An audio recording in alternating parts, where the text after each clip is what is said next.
بہت بڑی طاقت بنیں گے آپ اگر آپ کو سہنا آ گیا اور برداشت کرنا آ گیا. کیونکہ جب آپ برداشت کرتے ہیں نا تو اندر میں ایک طاقت پیدا ہوتی ہے. وہ طاقت آپ کی روح کو پرواز دیتی ہے اور اگلوں کے لیے تسخیر کا کام دیتی ہے. اور اگر آپ پھٹ گئے تو بم کے پھٹنے سے کیا ہوتا ہے؟ تباہی آتی. جب آپ پھٹیں گے یا میں پھٹوں گا تو معاشرے میں تباہی آ جائے گی. تو اس کے لیے آپ دو چیزوں کا اہتمام فرمائیں. ایک اپنی زبان کی حفاظت فرمائیں. آپ اس 400 کے معاشرے میں کوئی غیبت کرنے والا نہ ہو، کوئی جھوٹ بولنے والا نہ ہو، کوئی کسی کو طنز کرنے والا نہ ہو، تانا دینے والا نہ ہو.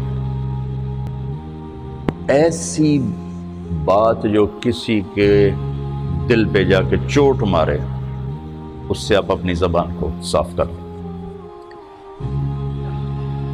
کبھی اس پہ قابو پا سکیں گے، کبھی نہیں، کبھی رہ جائے گا، کبھی ہو جائے گا. تو جب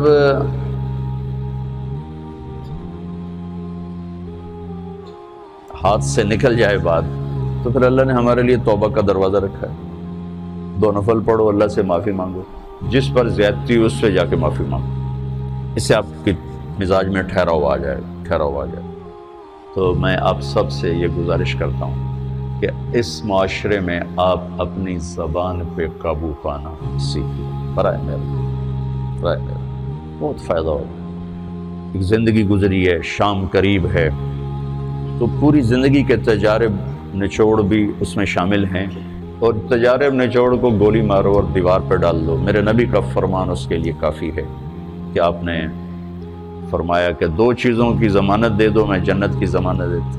ایک تمہارے جو 2 جبڑوں کے درمیان ہے، ایک تمہاری 2 ٹانگوں کے درمیان ہے، اسے پاک کر لو، میں جنت کا ضامن بن جاتا ہوں. اور معاذ بن جبل سے فرمایا کہ تمہیں پورے دین کا نچوڑ بتاؤں. کہ جی کیا؟ تو آپ نے اس حدیث کو میں نے پتہ نہیں ہزاروں لاکھوں دفعہ بیان کر دیا ہے اور ہر دفعہ بیان کیا ہے کہ اچھا یہ ایسے کر کے کیوں فرمایا؟ یہ پہلے کیا پھر کہا کف ھذا. اور کہا کس کو ہے؟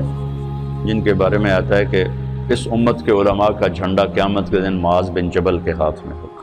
اتنے بڑے آدمی. 18 ہجری میں انتقال ہوا.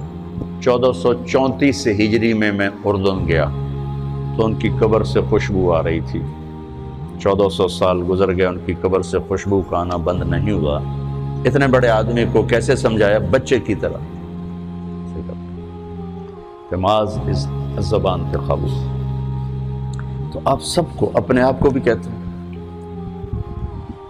وہ عرب خطیب کہتے ہیں اوصیکم نفسی اولا وایاکم کر کے عام طور پہ خطبہ شروع کرتے ہیں.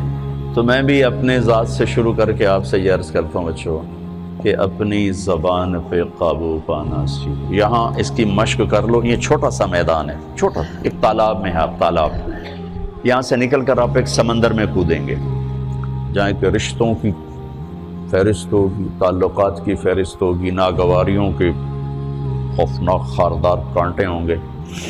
کہیں کہیں پھول ملیں گے ورنہ کانٹوں سے بھرا جہان ہے. اگر آپ نے یہاں پریکٹس کر لی تو پھر آپ اس میدان میں جا کر انتہائی خوبصورت معاشرے کا فرد بن جائیں.